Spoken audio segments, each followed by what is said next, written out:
Okay, hi everybody. I don't have to say spoiler alert because even in California, it's past 3 p.m. So hopefully you guys have watched the soaps today. So here we go.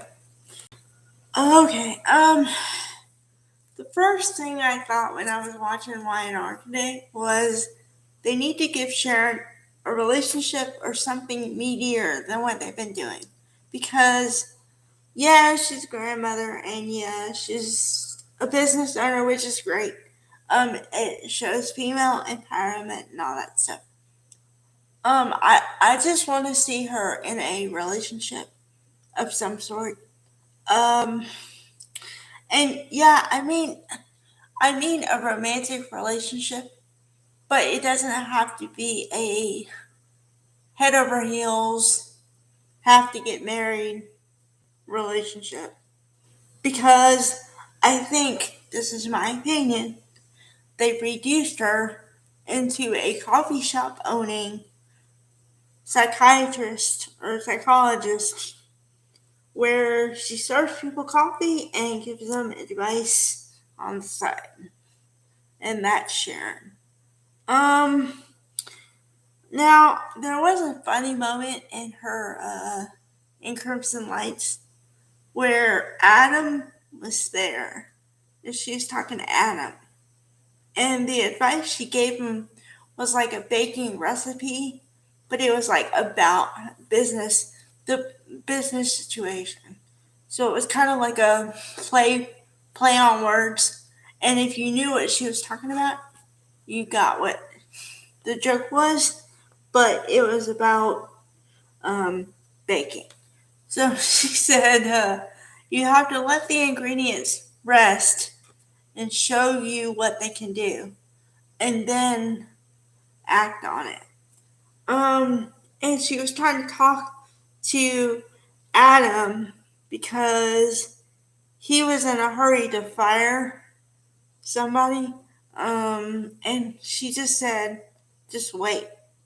So that was cool. But it was like I said, it was like a baking thing. So she kind of covered it up. And then what was funny a little bit after that was that she said,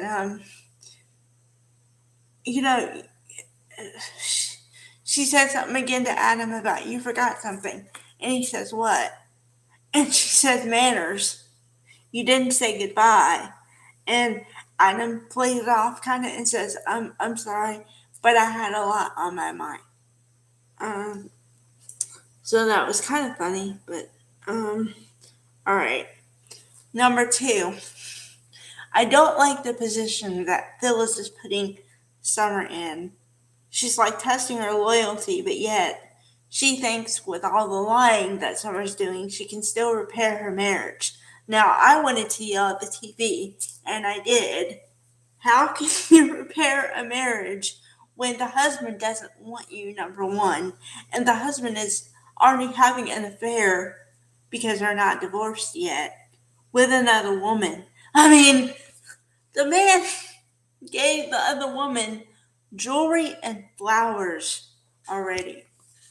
And also, although it was kind of like, for me, it was kind of too much because Kyle and Audra were flirting with each other.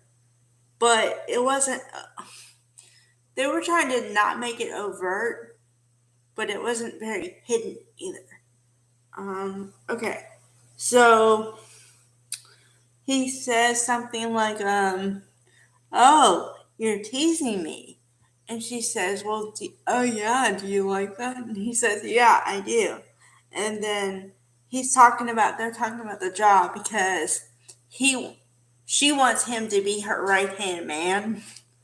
So then he's talking about, well, you might have to have a lot of meetings, closed door meetings. I'm like, okay, I get the point.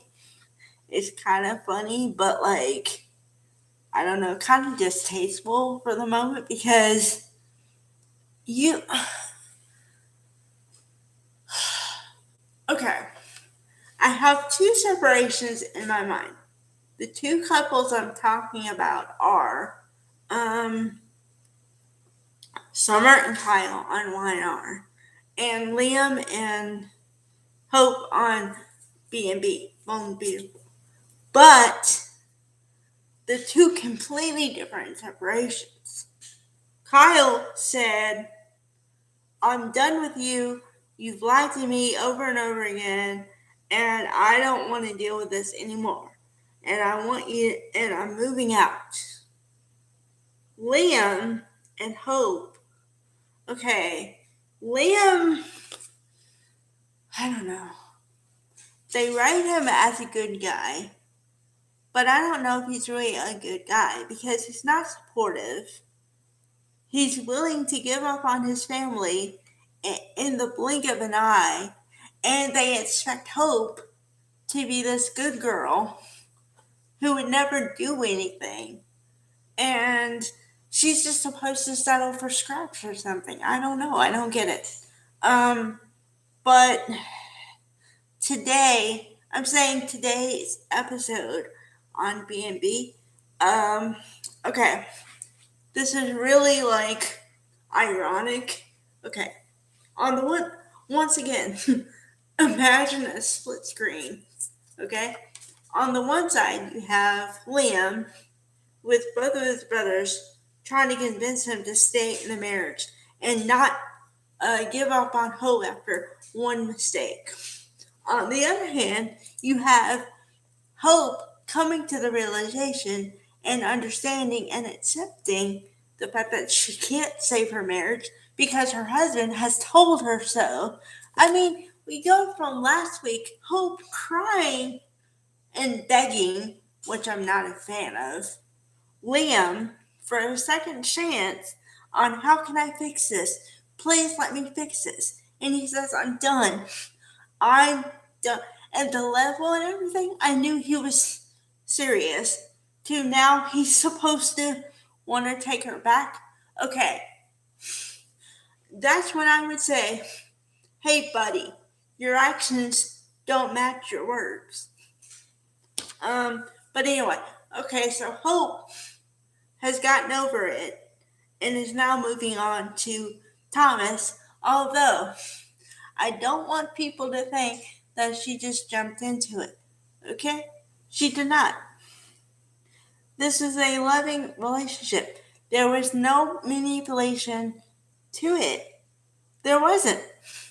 If there was anything, I would see it and call it into question. So, all right.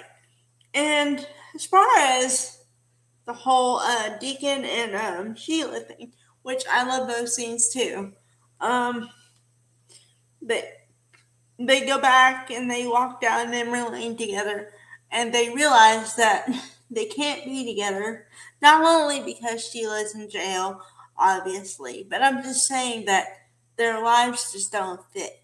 Okay, but Sheila, Kimberly Brown, who I love her. She's a good actress. I really believe that she can be evil, whatever, bad in 1 minute and be really good and try to be good and have a good heart in the next minute.